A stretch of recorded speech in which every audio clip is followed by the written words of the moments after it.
यही वो नोटिस है जो आपने कंगना रनौत को जारी किया है? कंगना रनावत जी उन्होंने अपने खुद के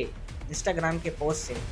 उनका जो इंस्टाग्राम का खुद का अकाउंट है, उस अकाउंट से उन्होंने 3 अगस्त को उन्होंने इसको पोस्ट किया। नोटिस में मुख्य चीजें क्या हैं और कौन कौन सी धाराएं लगने वाली हैं अब कंगना रनौत पर? अनुराग ठाकुर पे भी ऐसा कोई मामला दर्ज होता है कोर्ट के हिसाब से? हाँ, उनके हिसाब से, मेरे हिसाब से उनके भी बनता है। नमस्कार, मैं ज्योति यादव और आप देख रहे हैं उल्टा चश्मा यूसी। मंडी की सांसद कंगना रनौत आए दिन अपने विवादित बयानों को लेकर सुर्खियों में बनी रहती हैं। पहले उन्होंने राहुल गांधी पे, क्योंकि वो लगातार हमलावर हैं, तो पहले कहा कि उन्हें ड्रग्स की जांच करवानी चाहिए। फिर अपने इंस्टाग्राम पर एक एडिटेड फोटो साझा की। लेकिन अब उनकी मुश्किलें बढ़ती दिखाई दे रही हैं, क्योंकि उनके ऊपर मानहानि का मुकदमा दर्ज हो गया और हो सकता है उन्हें अब 40 करोड़ का जुर्माना भरना पड़े। और ये किसी और ने नहीं बल्कि सुप्रीम कोर्ट के वकील नरेंद्र मिश्रा ने किया है। क्या है पूरा मामला, चलिए एक करके बात करते हैं। सर, पहले तो 40 करोड़, ये संख्या ही बहुत है। और क्या उन्होंने क्या क्या ऐसी गलतियां की हैं जिसकी वजह से उन्हें आगे की कार्यवाही होगी? मैं आपके माध्यम से ये बोलना चाहता हूँ कि कंगना रनावत ने जो डिफेम किया है पूरे कांग्रेस पार्टी को, कांग्रेस पार्टी इसके वर्कर को, साथ में लोकसभा के जो वर्तमान अपोजिशंस के लीडर हैं श्री राहुल गांधी जी को, इसी के साथ में जो 80-85 से बनी हुई कांग्रेस पार्टी है, जिसने पूरे ब्रिटिश गवर्नमेंट को भगाया है। आप सब लोगों को इतिहास में पता है कि जिस ब्रिटिश गवर्नमेंट का लगभग 76-70 के राउंड्स में पूरे देश में कब्जा था, उसको भगाने का साहस जिस पार्टी ने किया, आप उसको डिफेम की है। उस डिफेम में उन्होंने कांग्रेस में राहुल गांधी बस एक पार्ट नहीं है, पूरी कोई भी पार्टी होती है, उस पूरे पार्टीज़ का जो स्ट्रक्चर होता है, नीचे से लेकर के एक ऊपरी लेवल तक का जो वर्कर है, जो बड़े लीडर्स हैं, छोटे लीडर्स हैं और इसके साथ में नेता हैं, राजनेता हैं, ये सारे लोगों को मिला करके कोई भी पार्टी संगठित तरीके से विभिन्न संगठनों के माध्यम से चलती है। पर उन्होंने जिस तरीके से राहुल की मेमेज बनाया, वो राहुल की नहीं, पूरे कांग्रेस पार्टी की थी। वह भारत देश के वर्तमान लोकसभा की थी, अपोजिशंस की थी। और इसके साथ में उस पद को भी इन्होंने डिफेम किया और साथ ही साथ में इसी के साथ में उन्होंने पूरे भारत देश के जो कांग्रेस के वर्कर हैं, उनका मनोबल भी डाउन किया और उनको विभिन्न चित्रों के माध्यम से प्रदर्शित करके उनका पूरा जो धार्मिक उनका पर्सनल लेवल का जो राइट्स है, इन्फ्रिंजमेंट सब राइट्स था जो हमारे भारत देश के कॉन्स्टिट्यूशंस में दिया गया है, उसका कंप्लीट वायलेशन हुआ। आईटी एक्ट में जो 66 और 67, 68 जो आईटी एक्ट है, उसका भी उन्होंने वायलेशन किया, जिसमें पूरी तरीके से यह बोला गया है किसी भी व्यक्ति के बिना कंसर्न पर्सन के परमिशन के किसी की भी फ़ोटोज़ को आप उसको ना तो क्रॉप कर सकते हैं, ना तो एडिट कर सकते हैं। सवाल यह उठता है कि इंस्टाग्राम में से जो हिमाचल प्रदेश की सांसद हैं कंगना रनावत जी, उन्होंने अपने खुद के इंस्टाग्राम के पोस्ट से, उनका जो इंस्टाग्राम का खुद का अकाउंट है, उस अकाउंट से उन्होंने 3 अगस्त को उन्होंने इसको पोस्ट किया और उनके लगभग 10 मिलियन के आसपास में सब्सक्राइबर हैं। उनके माध्यम से भारत और विदेश में विभिन्न सोशल मीडिया चैनलों में उन्होंने अपनी कहीं न कहीं पर पूरे भारत देश की कांग्रेस पार्टी को डिफेम किया और साथ में इनके नाम पर केस भारत और विदेश में भी फाइल किए जा सकते हैं, इसमें कोई बड़ा सवाल नहीं है। मैं आपके माध्यम से यह भी कहना चाहता हूँ कि आईपीसी के भारतीय न्याय संहिता का जो सेक्शन 299 है, उसके माध्यम से और इसके साथ में 356 जो अभी न्याय संहिता का सेक्शन है, उनके माध्यम से मैंने उसमें इनको लीगल नोटिस फ्रेम किया है, जिसमें स्पष्ट तरीके से कहा गया है कि कोई भी व्यक्ति के ऊपर 299 में स्पष्ट लिखा है कि कोई भी व्यक्ति किसी भी व्यक्ति को बिना कंसर्न पर्सन के पूछे उसके धार्मिकता के ऊपर कुछ भी उटपटांग, उसके ऊपर चारित्रिक रूप से कुछ भी उसमें एलिगेशन करना, वर्ड देना या स्पीचेस देना, इसके साथ में कुछ उसके इमेज में कुछ भी फिक्स करना, यह गैर कानूनी है, जिसके लिए 2 से 3 साल के इसमें कन्विक्शन भी है। साथ में मैं आपसे यह भी बोलना चाहता हूँ कि जो डिफेमेशन एक्ट है, उसके अंतर्गत भी ऑफेंस है और आईटी एक्ट के अंदर भी इसमें पूरा कंप्लीट तरीके से सेक्शंस का वायलेशन है, जो कि आपको हम आगे बताएंगे। अच्छा, तमाम धाराएं हैं। मैं यही वो नोटिस है जो आपने कंगना रनौत को जारी किया है? It is the registered for complain के लिए कि फॉर इनका एफआईआर किया जाए इनके ऊपर, तो an application for the registering the FIR against the MP Kangana Ranaut, वो उसका फॉर्मेट है और जो नोटिस मैंने दिया है वो अलग है। तो नोटिस में मुख्य चीजें क्या हैं और कौन कौन सी धाराएं लगने वाली हैं अब कंगना रनौत पर? एक तो किसी भी व्यक्ति के ऊपर जो आईटी सेक्शन है, 67, 66, जिसमें किसी भी व्यक्ति का इंफॉर्मेशन, इसका फुल फॉर्म है आईटी एक्ट का, इंफॉर्मेशन टेक्नोलॉजीज एक्ट का।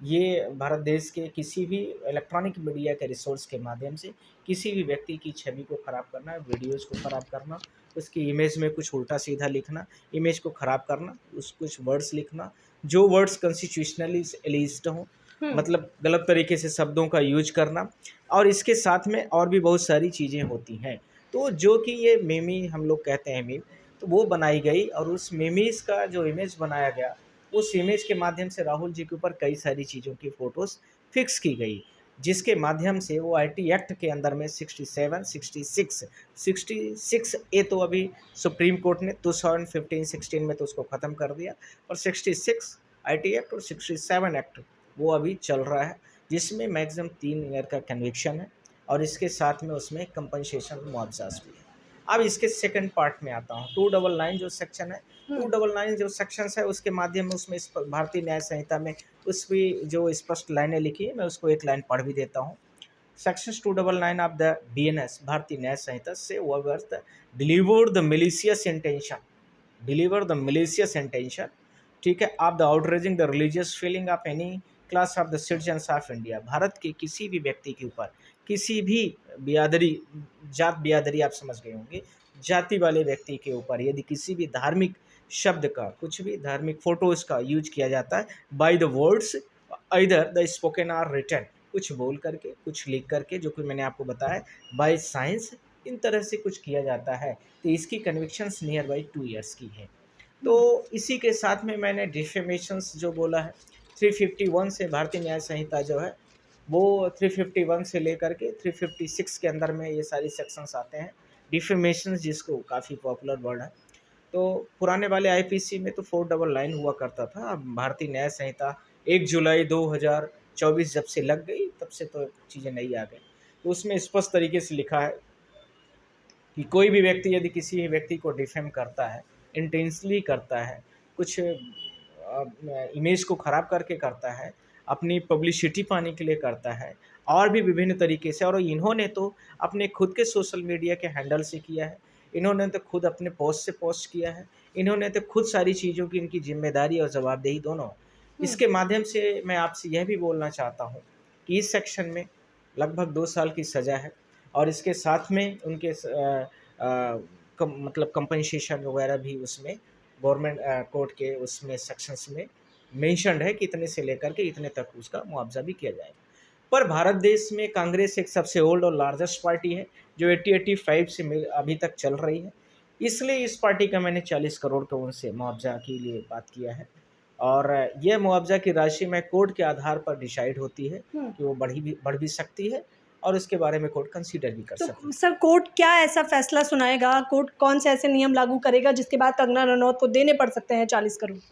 आप खुद बताइए, आपका न्यूज चैनल है उल्टा चश्मा, उल्टा चश्मा यदि कोई चीज़ को पोस्ट करता है, कोई वीडियो ही डालता है, तो आपकी जिम्मेदारी होती है कि उसमें आपने क्या वर्ड्स यूज किया है, क्या आपके कैमरामैन ने क्या किया है शूट, और आप लोगों ने क्या प्रश्न। इसी प्रकार से इन्होंने उस किसी भी प्रवक्ता की आपने क्या इमेज ख़राब किया है, क्या नहीं किया है, इसी प्रकार से कंगना रनावत ने 3 अगस्त को 2024 को अपने ही ट्विटर हैंडल से उन्होंने सारी चीज़ों को, राहुल की फ़ोटोज़ को बना करके, यदि आप कहेंगी तो मैं 1 सेकंड में इसको दिखा भी दे रहा हूँ, आप उसको देख भी सकती हैं। उन्होंने किस प्रकार से इसको इमेज को उन्होंने ख़राब किया, और उस इमेज को ख़राब करने के साथ में आप यह भी देखेंगे कि कंगना रनावत ने खुद ओन कंसर्न से, बिना राहुल गांधी के परमिशन के, कोई भी व्यक्ति किसी की पोस्ट फोटोज़ ऐसे नहीं कर सकता जबकि उसका कंसर्न पर्सन का कुछ उसमें ऐसी चीज़ें उसका परमिशन ना लिया गया हो। तो इन्होंने तो ऐसा कुछ किया नहीं, और बिना कंसर्न पर्सन की परमिशन लिए बिना ही इन्होंने इस चीज़ को किया है। मैं आपको दिखाना चाहता हूँ,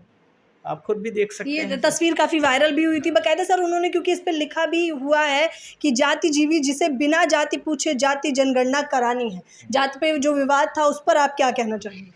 मैं आपके माध्यम से बोलना चाहता हूं कि यदि पॉपुलेशन जिस कम्युनिटीज़ की ज़्यादा है उसकी पॉपुलेशन को काउंट कराने में हमें कोई दिक्कत नहीं है। उससे रिजर्वेशन कैटेगराइज वाइज किस पर जाति को ज़्यादा मिलना चाहिए, किसको कम मिलना चाहिए, ये सारी चीज़ें डिसाइड हो जाएंगी। अभी उसमें इतनी कम्युनिटीज़ हैं कि उस कम्युनिटीज़ में एक किसी तबका को, एक किसी वर्ग को ज़्यादा बेनिफिट्स मिल रहा है, तो वो कहीं न कहीं जो भारत देश में चीज़ें हैं उसमें अव्यवस्था है। वो अव्यवस्था को सुचारू रूप से संचालित करने के लिए कैटेगरीज़ वाइज़ किस उस ओबीसी में या एसटी में या एससी में किस तरीके से या किसी भी जाति में कितने वर्ग के लोग हैं और किस वर्ग के लोग ज़्यादा हैं, किस वर्ग के लोग कम है, उसके हिसाब से उनका परसेंटेज में वेटेज बढ़ना चाहिए। ये इसका स्पष्टीकरण के लिए राहुल गांधी की इमेज को जातिजीवी बताना और ये इमेज को क्रॉप करके भेजना मुझे लगता है कि असंगत है, अतार्किक है। और अच्छा, अनुराग ठाकुर ने क्योंकि भरी सदन में उनसे जाति पूछी, क्या इस पे भी उन पे कोई जैसे कंगना रनौत पे इस पूरे मामले पे मानहानि का मुकदमा दर्ज हुआ है, तो क्या अनुराग ठाकुर पे भी ऐसा कोई मामला दर्ज होता है कोर्ट के हिसाब से? हाँ, उनके हिसाब से, मेरे हिसाब से उनके भी बनता है, पर उन्होंने पार्लियामेंट में जो भी बोला है पार्लियामेंट में बोला है, इसलिए पार्लियामेंट में जुडिक्शन जो होता है कोर्ट का वो कंसिडरेबल हो जाता है और लेस हो जाता है। और कंगना रनावत ने जो चीज़ें पोस्ट किया है वो इमीडिएट किया है और वो अपना बाहर से किया है, यानी उनका जो जुडिक्शन है वो पार्लियामेंट का नहीं लगता है, वो बाहर का लगता है। दूसरा पॉइंट, इसी लीगल नोटिस को मैंने कंसर्न्स जो इनका हेड पर्सन है जेपी नड्डा जी और साथ में ओम बिरला जी को भी बोला है, क्योंकि उनकी उस पार्टीज़ के हेड हैं। मैंने उनसे रिक्वेस्टली हम्बली बोला है कि आप इनको सीधा डायरेक्शंस दीजिए कि पार्टी की सदस्यता से हटें, और साथ ही साथ मैंने यह भी बोला है कि इनको पार्टी लोकसभा के मेंबरशिप से भी मैंने उनसे ओम बिरला जी से रिक्वेस्ट किया कि आप इनको लोकसभा की सदस्यता से बाहर करिए। तो मतलब सदस्यता भी रद्द हो सकती है कंगना रनौत की? करेक्ट, मैंने यह बोला है, रिक्वेस्ट किया है। और मैंने इनके साथ में यह भी बोला है कि इन्होंने जो आईटी एक्ट के अंदर में इन्होंने जो भारत देश के नियम कानूनों के उल्लंघन किया है, साथ ही साथ में भारतीय न्याय संहिता जो अभी बीजेपी गवर्नमेंट नहीं, रूलिंग गवर्नमेंट उन्हीं की पार्टी है, उसने जो लागू किया है उसका सेक्शन 299 और इसी के साथ में 356 अलॉन्ग विथ भारतीय कॉन्स्टिट्यूशंस का आर्टिकल्स है, जो बहुत सारे संविधान हैं, उन संविधान के जो आर्टिकल्स हैं जिसमें कि खासकर ये बोला गया है कि इंफ्रिजमेंट राइट्स को लेकर के बात है, पर्सनल प्राइवेसी की बातें हैं, उस बातों को लेकर के भी मैंने इनको लीगल नोटिस दिया है कि आप विदिन 15 डेज में आप इसको पूरे मीडिया प्लेटफॉर्म से इसको बाहर करिए। साथ ही साथ में आप इसको राहुल गांधी जी से, पूरे कांग्रेस पार्टी के वर्कर के हिसाब से, पूरे कांग्रेस पार्टी के मेंबरों के हिसाब से, उस आइडियोलॉजीज़ के हिसाब से पूरे भारत देश की मीडिया के सामने आके आप माफ़ी मांगिए।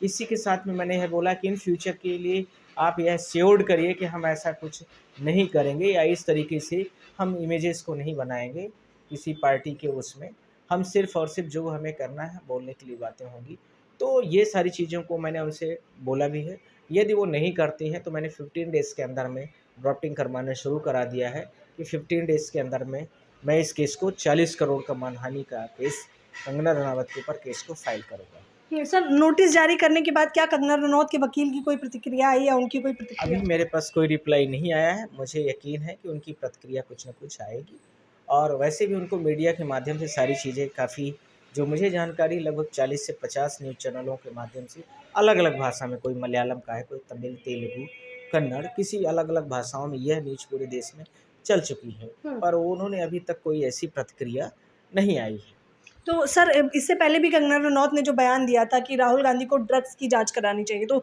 ये जो नोटिस आपने जारी किया है ये केवल क्या इंस्टाग्राम की पोस्ट से था या जो पहले भी विवादित बयान दिया है उसको लेकर? एक तो मैंने इंस्टाग्राम का लिया है और इसके साथ में एक दो उनके जो स्टेटमेंट हैं और जातिजीवी शब्द जो बोला है उसको लेकर के, जो कि वर्ड्स आपने देखा है कि फिक्स है लिखा हुआ है, तीनों चीज़ों के आधार पर हमने अभी किया है।